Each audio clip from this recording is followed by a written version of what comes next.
Itu omong kosong tuh. Semuanya akan terselesaikan dengan cinta yang besar tuh. Itu big lie itu. Hoax yang banyak di antara kita nggak tahu kalau kita belum jalanin. Segala sesuatunya itu sudah sama kecuali dengan masalah iman itu doang. Misalnya contoh Pak, dia punya tujuan mau bangun rumah tangga itu seperti ini, nanti kelak bakal kayak gini, tapi hanya bagian itu aja Pak, nggak bisa. Kok gitu? Bagi teman-teman yang nanti ada pertanyaan bisa langsung tulis entah di kolom komentar atau langsung di dalam live chat, atau bisa tulis pertanyaan Anda di dalam WhatsApp atau link Slido yang ada di bawah ini.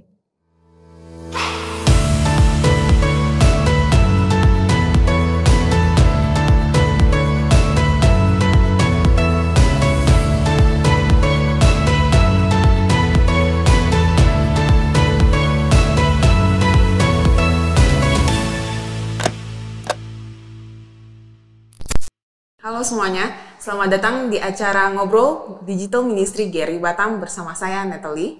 Saya Eko. Saya Jerry. Saya Arvina. Di sini kita ingin membahas tema-tema atau pergumulan-pergumulan yang real yang dihadapi oleh orang-orang Kristen sehari-harinya. Nah, pada hari ini kita akan membahas satu tema yang dekat dengan hati para pemuda-pemudi seluruh dunia, yaitu tentang cinta. Terutama tentang gimana cara menggumulkan pasangan hidup. Nah, gimana sih caranya menggumulkan pasangan hidup? Kita kan sering dengar nih, kita perlu gumulin. Tapi realnya tuh gimana sih gumulin pasangan hidup? Coba dong sharing kalau ada.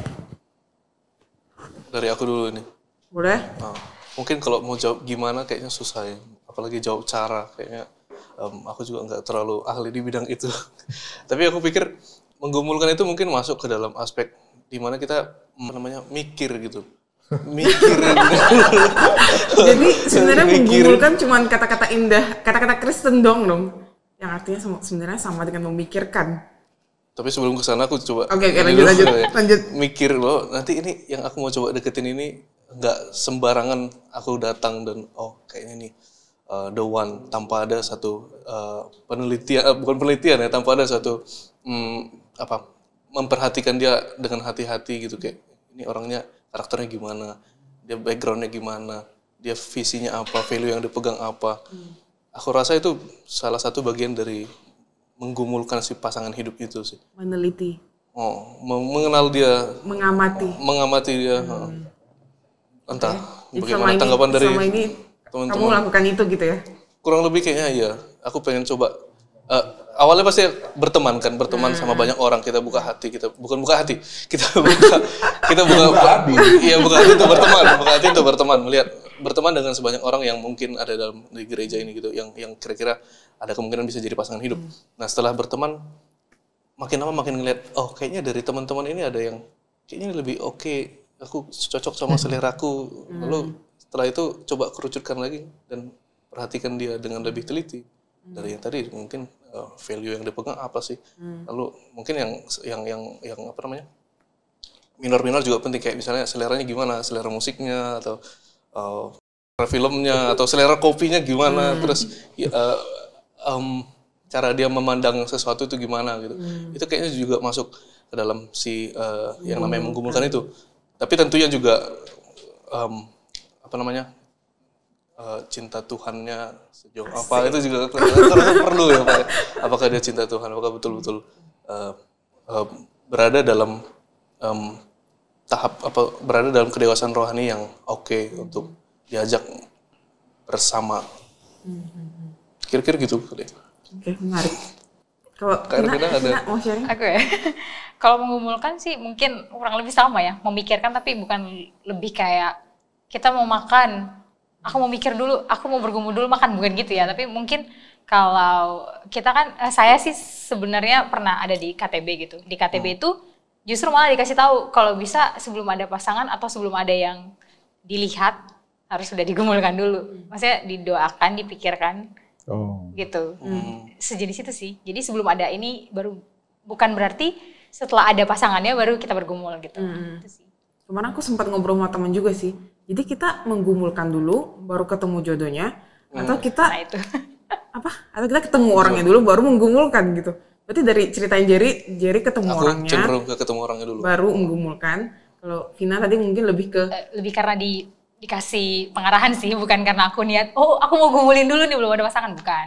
Tapi memang karena dari waktu kuliah dikasih tahu, oh gitu ya, jadi belum ada pasangan, belum ada objek, oh kita tetap harus didoain dulu, digumulin dulu, dipikirin dulu gitu. Gitu sih. Jadi lebih final lebih ke gumulin dulu baru Iya sih, agak beda. gitu ya. Oke. Tapi kurang lebih kayaknya itu 2 filter yang harus ada sih. Belum ketemu ya kita udah kayak set dulu Doakan kira-kira dulu. bakal gimana nanti yang saya seneng. Tapi setelah ketemu jadi filternya lebih kerucut. Lebih saringannya jadi lebih halus. Jadi sebenarnya 2 step itu penting gitu ya, sebelum Kayak dan ya, sesudah ternyata, gitu ya. Gimana Pak? Gimana Pak? Ya setuju lah. Gitu aja Pak. Udah kayak pemilu pas setuju doang. Lalu yang apa itu bergumul itu kira-kira pandangan Bapak gimana Pak? Justru itu ya, kayak saya pikir kalau apa kita ngomong tentang bergumul, ngomong memuliakan Tuhan, itu kan a kind of template yang kita orang Kristen akan sebutkan seperti itu ya. Cuman actionnya sebetulnya apa gitu ya. Kalau berbicara tentang pasangan hidup, saya pikir actionnya ya seperti itu tadi. Sebagian besar di antara kita saya pikir tidak perlu bergumul. Saya itu mau menikah atau tidak, enggak usah bergumul. Sebagian besar di antara kita itu punya panggilan yang cukup general, yaitu saya akan menikah gitu ya. Nah tentu saja kapan waktu mulai menggumulkannya, dalam arti kapan saya mulai mendoakan, saya mulai serius akan hal ini, itu tiap orang bisa berbeda-beda. Tapi generally sama kok, generally sama, yaitu bahwa kita perlu berpikir dengan sungguh-sungguh kira-kira kriteria seperti apa yang akan menjadi pasangan saya.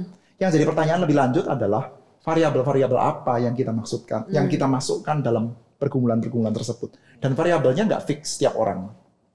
Karena kan tiap orang memang orang yang lain-lain ya. Jadi variabel untuk tiap orang itu tidak fix. Tentu saja ada semacam kayak dasar ya, baseline ya. Ada semacam kayak dasar di mana setiap kita itu wajib untuk memikirkan akan hal itu. Jenis kelaminnya harus berbeda, misalkan gitu kan. Itu kan wajib gitu ya.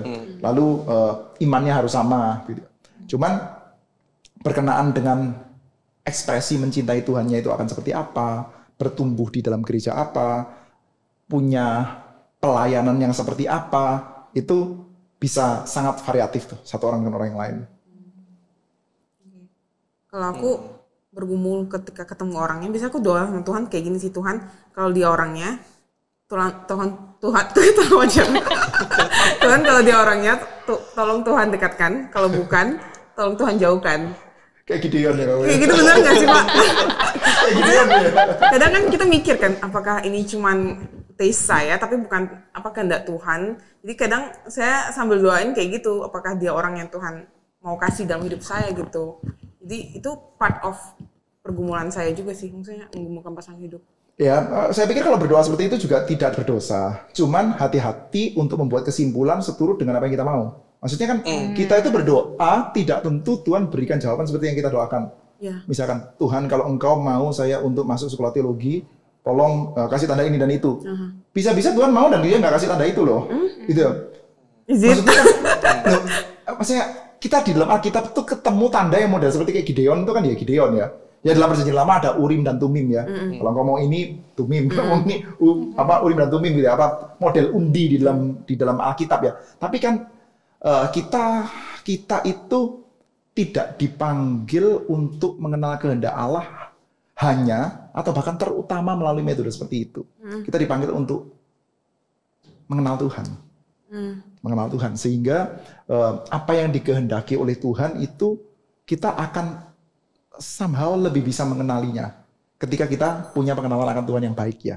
Ketimbang kita seperti kayak robot yang minta pertanda-pertanda seperti itu ya.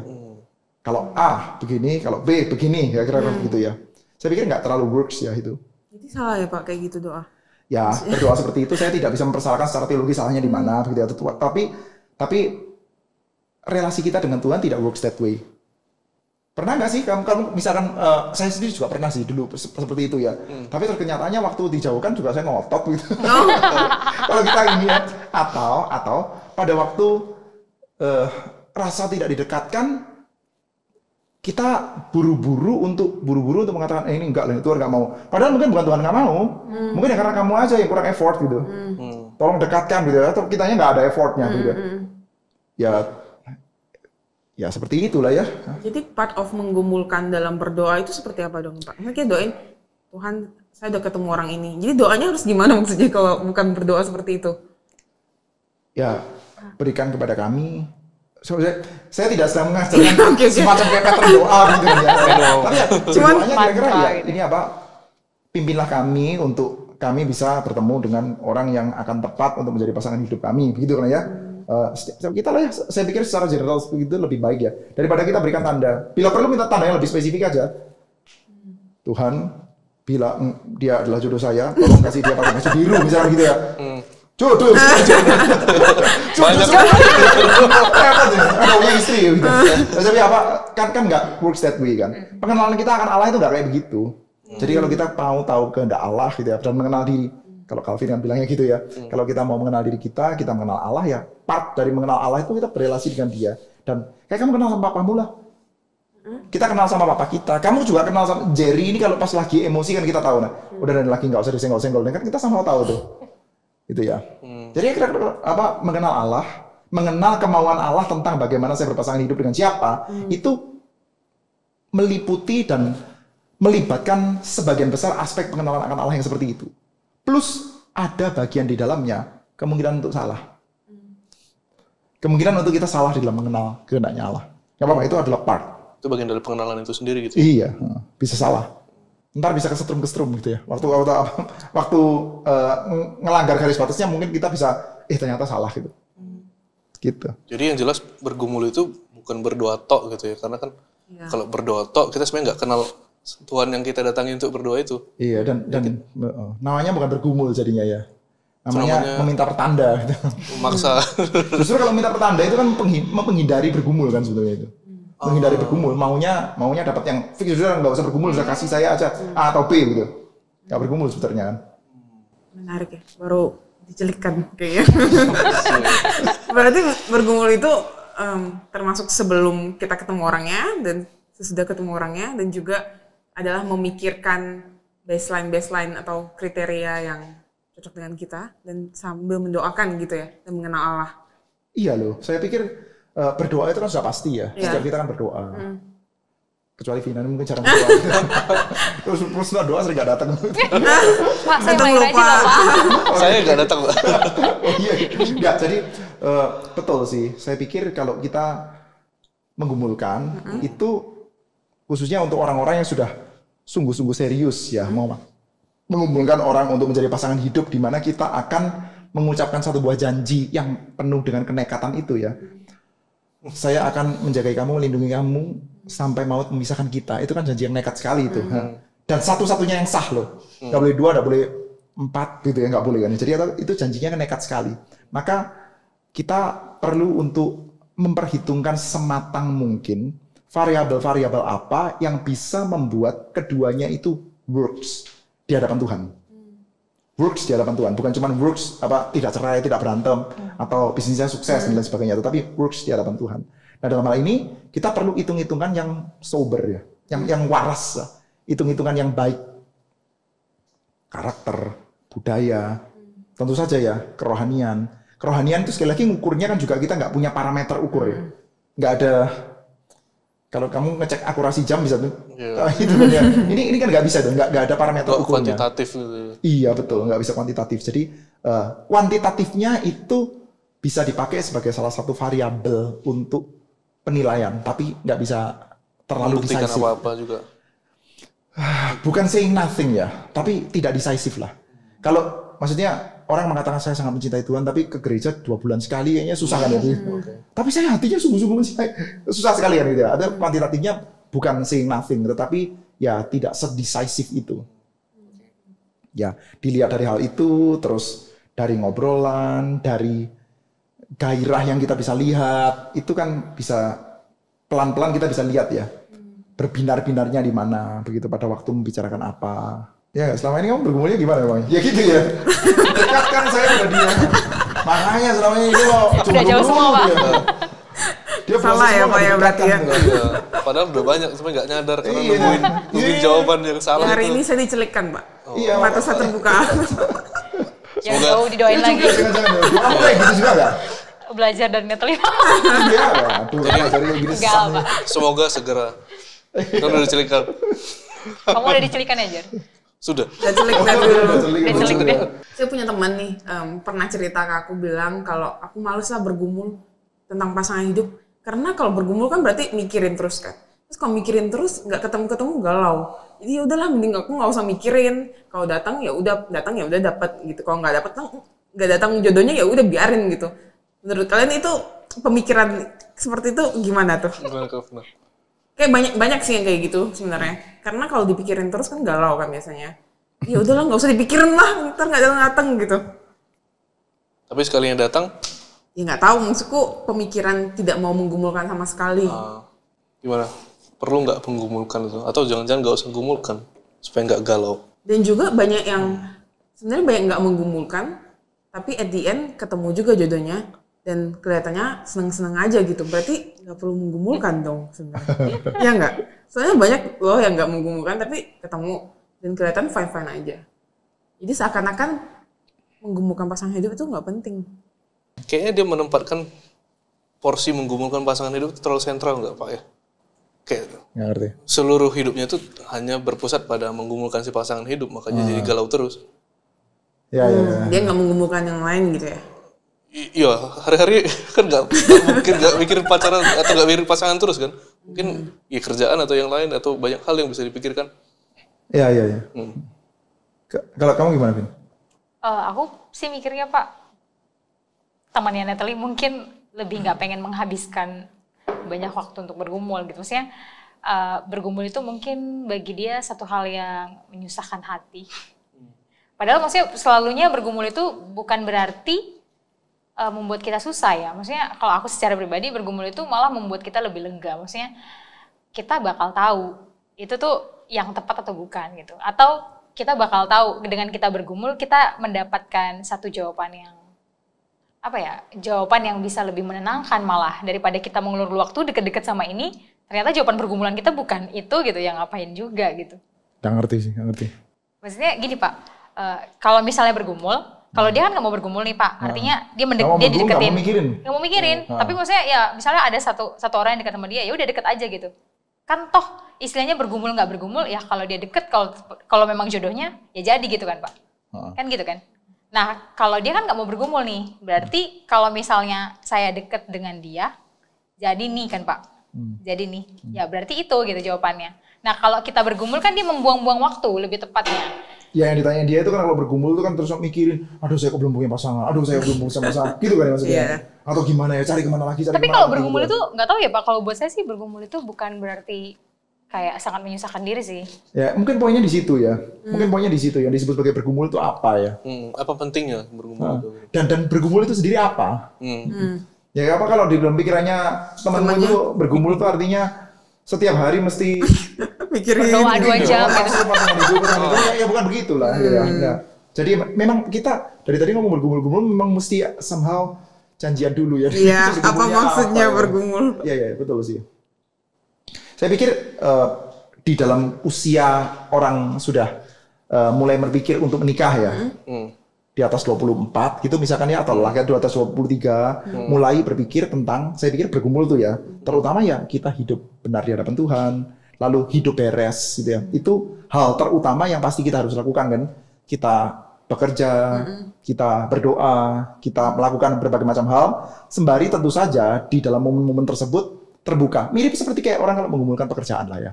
Menggumulkan pekerjaan itu kan kamu bukan terus semedi di dalam kamar kan ya, sembari di dalam kamar terus itu kan ya. Kan kamu juga membuka diri untuk hal-hal lain yang ketika kamu lakukan, kamu ngobrol sama orang, kita juga ternyata kok ini kayaknya ada peluang di sini, ada peluang di situ, ada peluang di sini. Hampir mirip kali ya.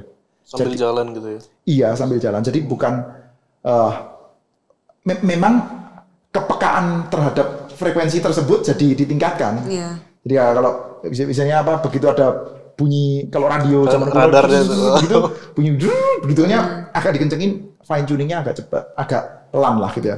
Kalau Anda sudah misalkan usia 23 ke atas gitu ya, kalau ada lawan jenis, lalu imannya sama dan lain sebagainya, ya itu bisa lebih dikerucutkan, lebih begitu mungkin ya. Tetapi bukan sepanjang hari begitu. Oh, kalau gitu berarti bergumul itu membebani diri nggak sih Pak? Sudah apa? Bergumul itu suatu hal yang harus atau sesuatu hal yang membebani diri nggak sih gitu? Tergantung definisinya juga sih saya pikir ya.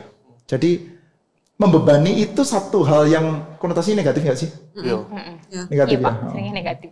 Gak tahu ya. Kalau menurut saya itu sesuatu yang mungkin bisa ada membebani di dalam sense mengambil resource di dalam diri kita lebih banyak, tapi during melakukannya nggak harus so Sampai melelahkan. burdenful. Kita kalau lagi cari arloji di Instagram juga ngabisin resource banyak loh, ngabisin energi banyak. Pada waktu beli juga ngabisin uang kan. Betul. Tapi kan kita nggak berasa gimana. Nah itu tuh. Kitanya juga happy kan pada waktu melakukannya. Dan jadi tadi kan ada ekstrim yang dia mengumpulkan 24 jam, lalu ada sebaliknya tadi satu lagi ekstrim yang gak usah gumulkan lah nanti juga muncul. Nah yang ekstrim satunya gimana Pak?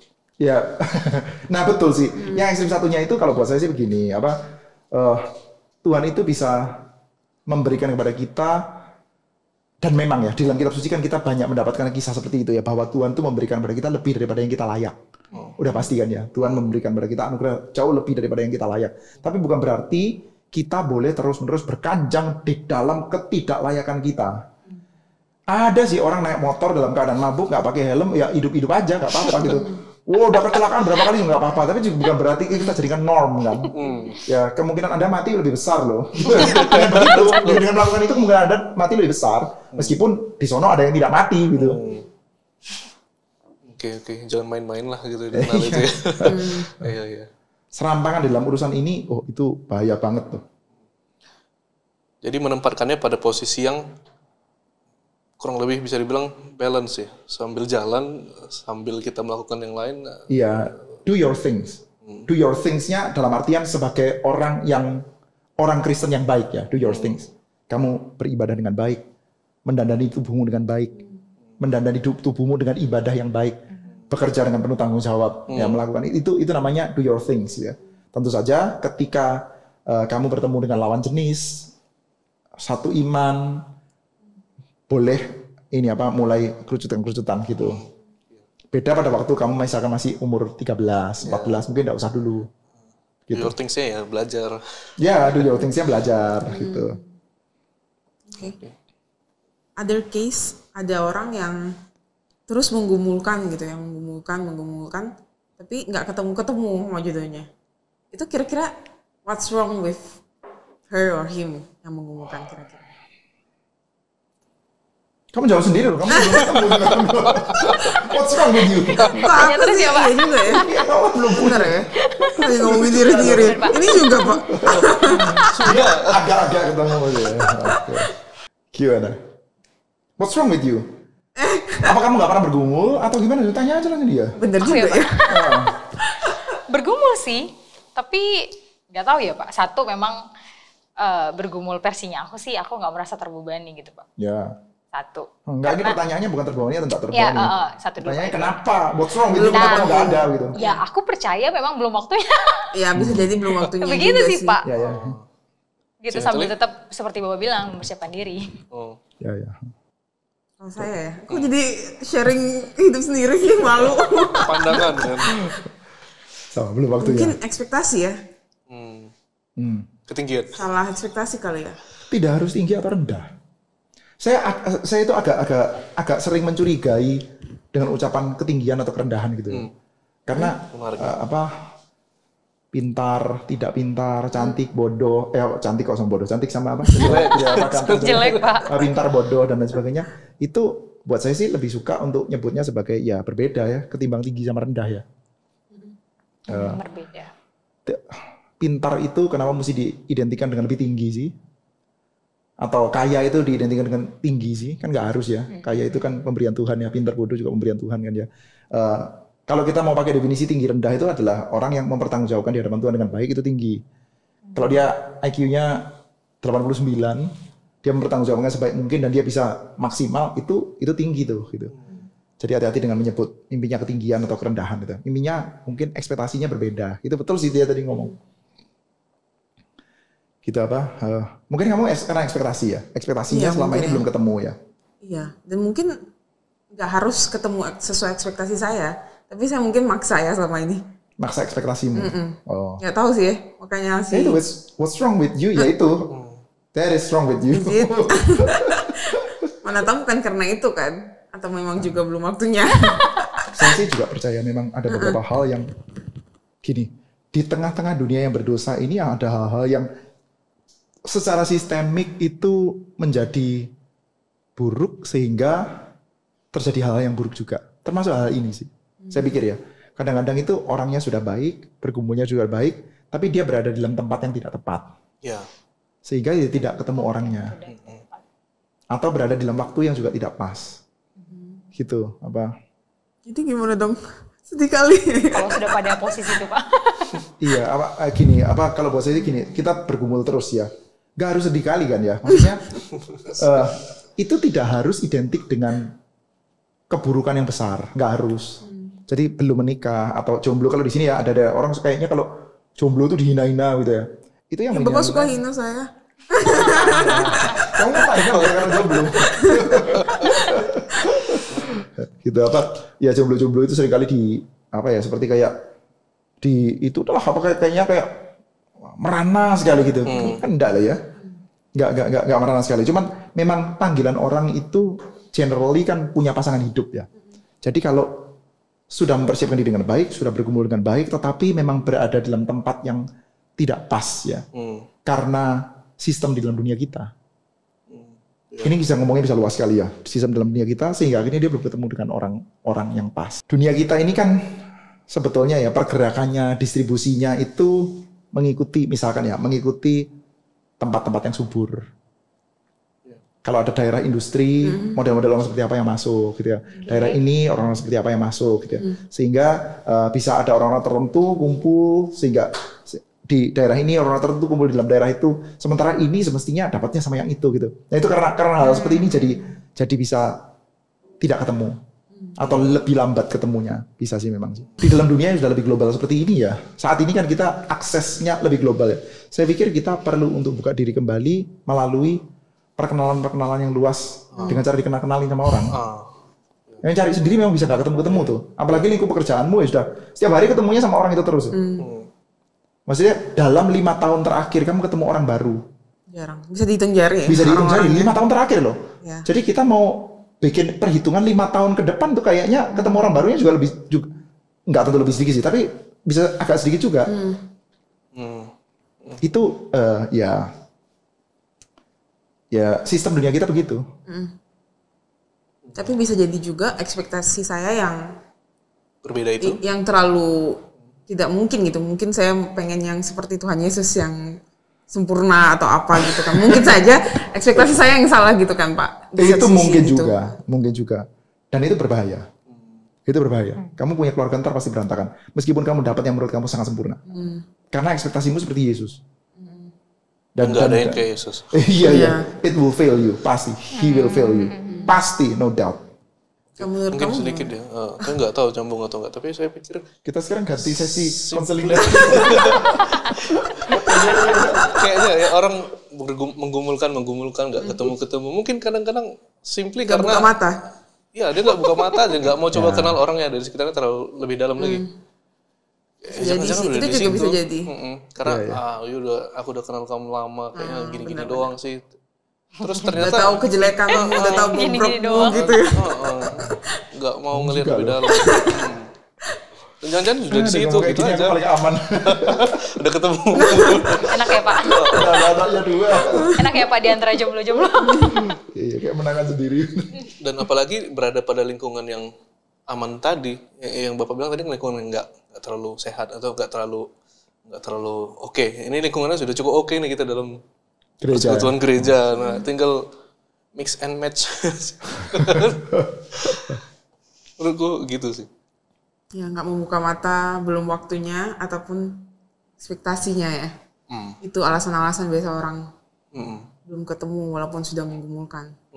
Iya. Buka mata itu penting sih. Iya. Buka mata penting. Kadang kita kekeh gitu ya, udah nggak mau orang ini. Padahal yang Tuhan sediain di depan udah ada gitu ya, cuman kita nggak mau coba menggumulkan. Tapi juga ada tipe orang yang mungkin dia bergumul, tapi satu sisi dia ada mencintai suatu hobi atau kebiasaan yang lain. Contoh Misalnya kayak orang-orang yang workaholic. Suka drone gitu ya. Workaholic loh Pak. Misalnya workaholic gitu, maksudnya dia bergumul akan itu Pak, tapi dunia workaholic dia tuh serasa lebih menarik gitu Pak. Jadi dia nggak punya waktu untuk ya, jadi nggak sambil jalan melihat gitu ya. mungkin ya, nggak punya waktu untuk melihat karena sudah asik dengan dunianya itu tadi gitu. Ya bisa juga sih. Ya mesti bertobat lah. Iya Pak. Karena kita tahu sudah ada. Udah Pak. Maksudnya gini, kalau sama aja lah kalau kita misalkan punya anak kelas 2 SMP, dia hobinya itu main game gitu. Karena main gamenya itu sudah melebihi waktunya sehingga dia punya pergumulan yang harusnya dia gumulkan itu sekolahnya misalkan ya, atau ujiannya, dan dia lupakan itu, kan kita mesti bawa balik ya, mesti bertobat gitu. Kurangi lah porsi itunya. Bertobat ya Gitu Pak. ya. Apalagi kalau tadi yang Vina ngomong itu hobi ya. Beda ya dengan tanggung jawab yang harus dikerjakan gitu. Kalau yang kamu sebutkan itu adalah hobi ya, boleh. Ini lo mesti bertobat loh. Ya berarti sebenarnya mungkin udah ada tapi nggak buka mata. Iya. Buka mata coba Vini ya. Terus menurut kita berdua ini ya, ini ada ya. Ada. Cuma nggak boleh ini dikat. Kok gitu ya? Siapa? Waduh ini. Jangan disebutkan di sini. Harus bicara di balik Itu kan layar dekat. ini. Aduh. Menarik sih. Jadi berpikir Dicelikan dan berpikir. Habis ini dapat nih. sungguh bermanfaat ya Fruitful. diskusi kita. Bagus ya sharing ini ya Pak. Bermanfaat tuh bikin kamu tertekan. Tapi mungkin ada orang-orang yang ekspektasinya nggak tepat gitu Pak. Itu gimana dong? Misalnya orang ya ekspektasinya terlalu tinggi gitu misalnya. Bukan tinggi lah itu. Iya, nggak iya, tepat belum aja. tinggi. Nggak tepat aja. Misalkan apa sih? Misalnya pengen kaya, ganteng, pintar gitu, semua satu paket gitu kan. Dan dia udah ditegur misalnya dan nggak nyadar gitu. Oh udah ditegur nggak nyadar gitu. Ya kita ngomongin. Ekspresi Bapak lucu banget loh. Udah ekspresi Bapak kayak bete banget gitu Pak. Loh iya, enggak, maksudnya Mau kita tinggal kasih tobat selamat gitu. aja. Kan misalkan ya Vina ya punya ekspektasinya nggak pas gitu ya. Kita sudah ketegur, kamu mesti perbaiki ekspektasimu. Tetap aja kakak di sana. Terus setelah itu dia mengeluh dengan saya belum ketemu. Kita kasih selamat aja. Ya Selamat udahlah. misalkan 2 tahun lagi menjomblo kan gitu. Gitu ya. 3 tahun lagi sampai kamu bertobat dengan ekspektasimu itu. Kan gitu. Kecuali ekspektasinya itu ekspektasi yang reachable ya. Maksudnya gini, ekspektasinya itu ekspektasi wajib. Maksudnya saya punya gambaran, nanti kalau saya punya pasangan itu harus seiman. Harus punya visi pelayanan yang sama, misalkan ya. Hidup kita adalah untuk Tuhan, yang utama adalah Tuhan, bukan keluarga kita sendiri, our small family gitu ya. Kalau itunya nggak ketemu, ya mending kamu nggak usah kawin tuh. Kalau betul-betul nggak ketemu ya, itu betul so. Menjomblo terus nggak apa-apa tuh, selibat sekalian nggak apa-apa gitu. Tapi Basic ya, Pak. kalau yang kayak begituannya ketemu semuanya oke, tapi ya kamu punya ekspektasi yang lain tuh. Kaya itu kan juga kita bisa ngomongin ya, ganteng itu juga kita bisa ngomongin ya. Atau apa? Cantik itu kan satu kriteria yang bisa kita bicarakan lah ya. Kenapa saya bisa nyium jarak? Iya, bisa kita bicarakan benar. Iya, soalnya satu hal yang kita bisa ngomongin, kaya itu seberapa.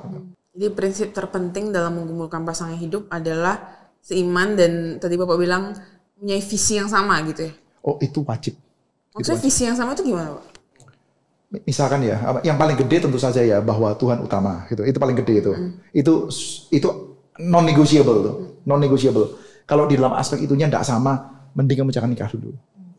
Karena itu betul-betul basis yang mana nanti keluarga itu dibangun dari sana. Kalau enggak gitu kamu nanti keluarga jalannya satu kanan satu kiri itu what's the point gitu. Menikahnya what's the point gitu. Ya, menjalankan satu buah kehidupan yang amat sangat sulit dengan mau meraih apa kamu di dalam pernikahan itu. Tapi ya ini salah satu problem besar ya di dalam society kita ya. Kita itu menikah sebagai satu hal yang taken for granted. Dan nggak apa-apa, itu memang panggilan cukup umum ya dalam hal ini ya.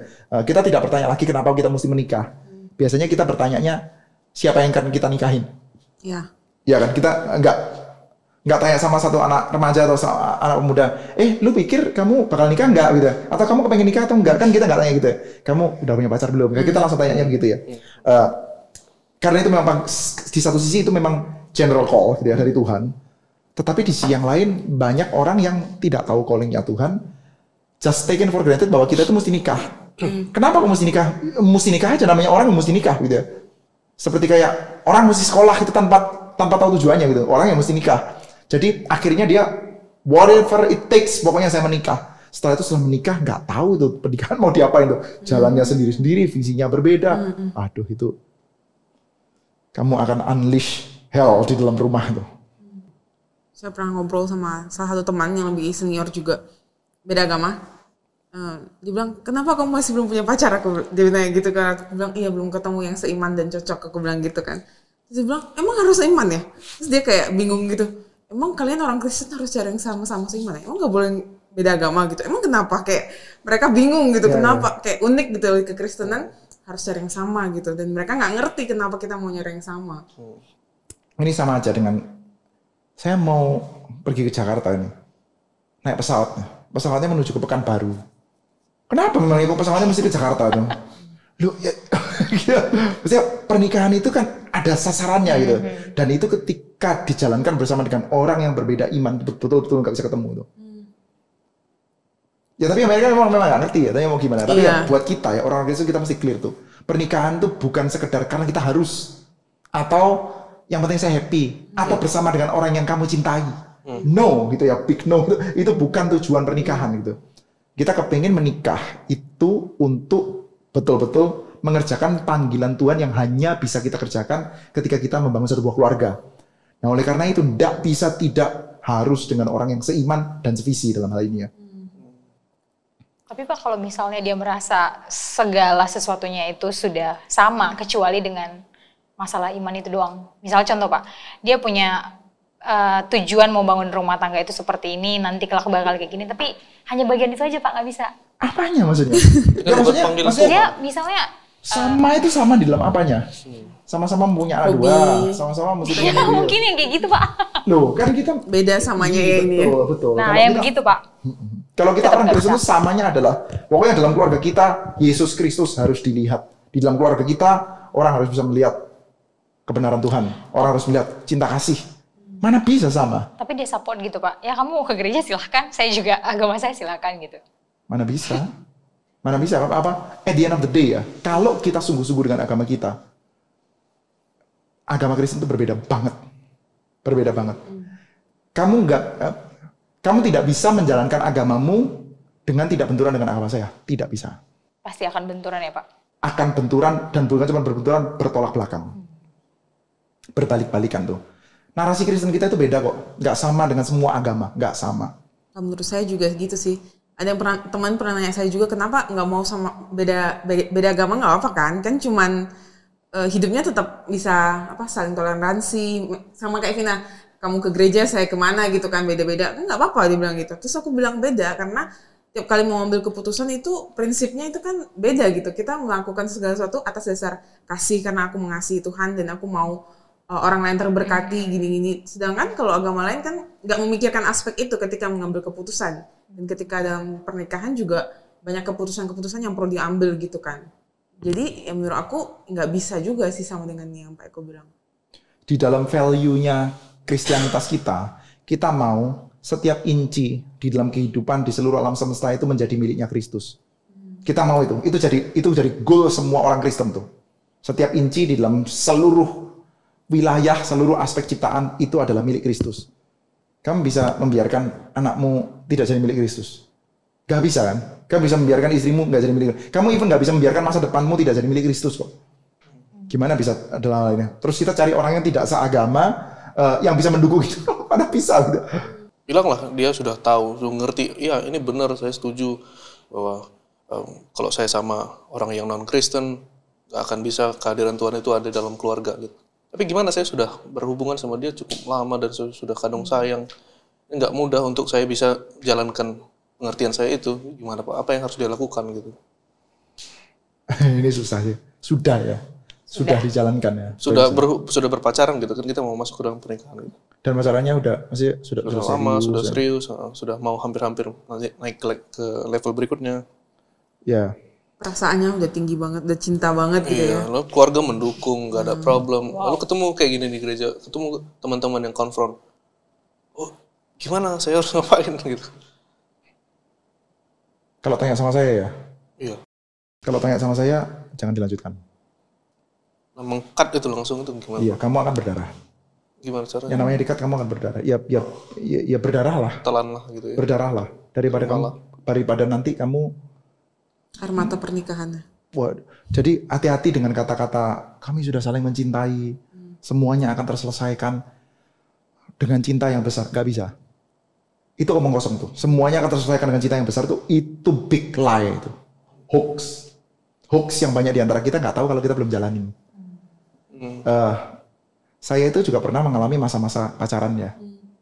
Tidak semua orang sama seperti saya, tapi saya mengalami masa-masa pacaran juga. Saya juga mengalami masa-masa yang lagu-lagu warna pink begitu kan ya mencintai terus apa ya kalau ketemu rasanya kayak gimana gitu ya. Berbunga-bunga. Tapi ternyata setelah menikah itu tidak sama. Tidak sama. Kamu akan mendapati urusan pertanggungjawaban, lalu urusan berjalan bersama-sama di dalam kesehatian, di dalam kecocokan dalam artian bisa ini ya dancing the tango together ya. Itunya kalau kamu tidak bisa setiap hari kamu akan benturan terus. Dan yang katanya menggebu-gebu, sangat mencintai menggebu-gebu, itu kamu nggak akan tahan. Nggak akan tahan. Every single day lo ya, ketemu kayak begitu ya, nggak akan tahan tuh. Hati-hati tuh. Jadi kalau kamu harus berdarah sekarang ya, bagi Anda yang sudah berpacaran dengan orang yang tidak seagama, dan Anda sudah mau masuk ke dalam pernikahan, saran saya, jangan menikah dulu. Kalau kamu misalnya nggak mau putus, ya setidaknya jangan menikah dulu. Jangan menikah dulu. Ya pertimbangkan baik-baik gitu ya. Jangan menikah dulu sampai urusan ini bisa dibereskan. Kalau tidak dibereskan, tidak beres, mending jangan nikahi dia. Berarti itu poin yang basic banget ya Pak? Basic banget. Ujungnya nanti ya, kalau tidak kamu benturan terus, atau akhirnya kalau pas anugerah Tuhan muncul ya bisa sih ya, akhirnya salah satunya bertobat gitu ya, terus jadi pengikut Tuhan Yesus bisa, lebih rajin juga. Case seperti itu memang ada sih ya. Tapi kita tidak bisa jadi jaminan. Terlalu gede risikonya untuk kita ambil kemungkinan itu.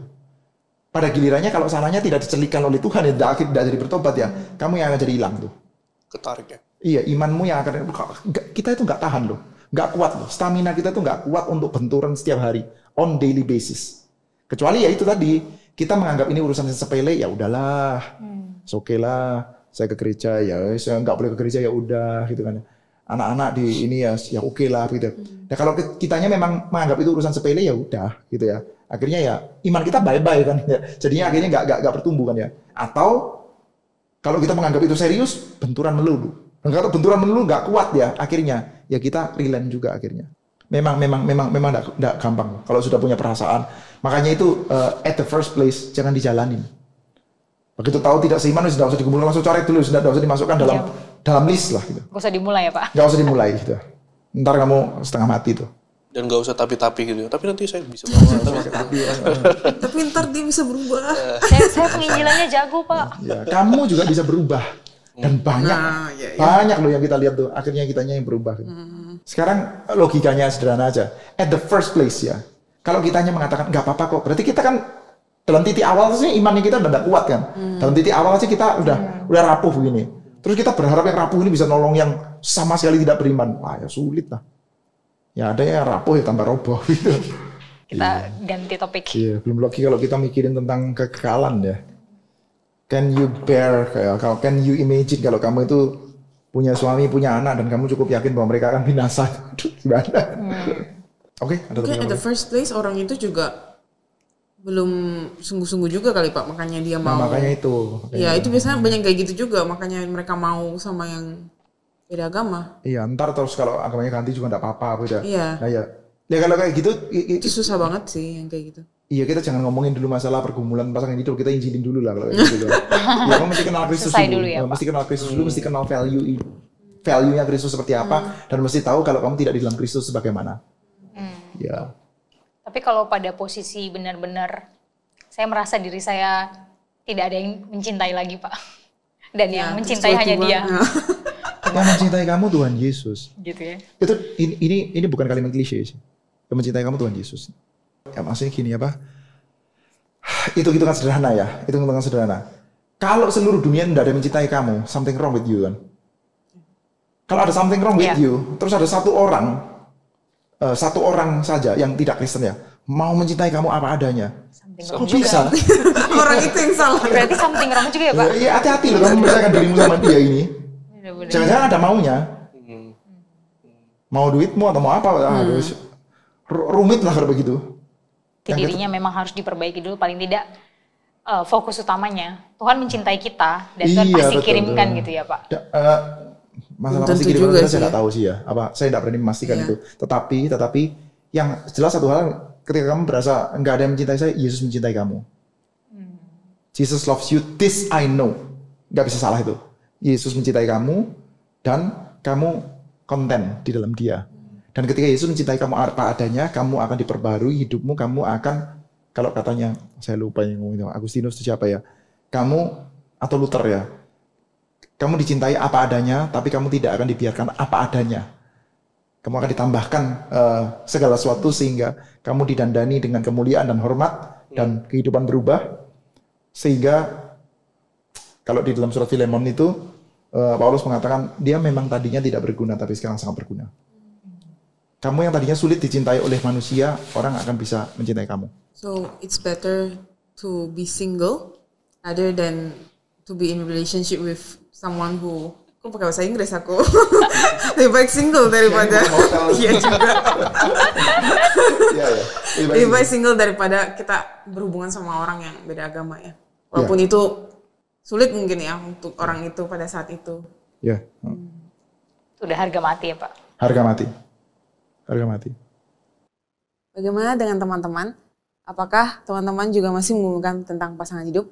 Semoga episode ini memberkati teman-teman dan sampai jumpa di episode selanjutnya.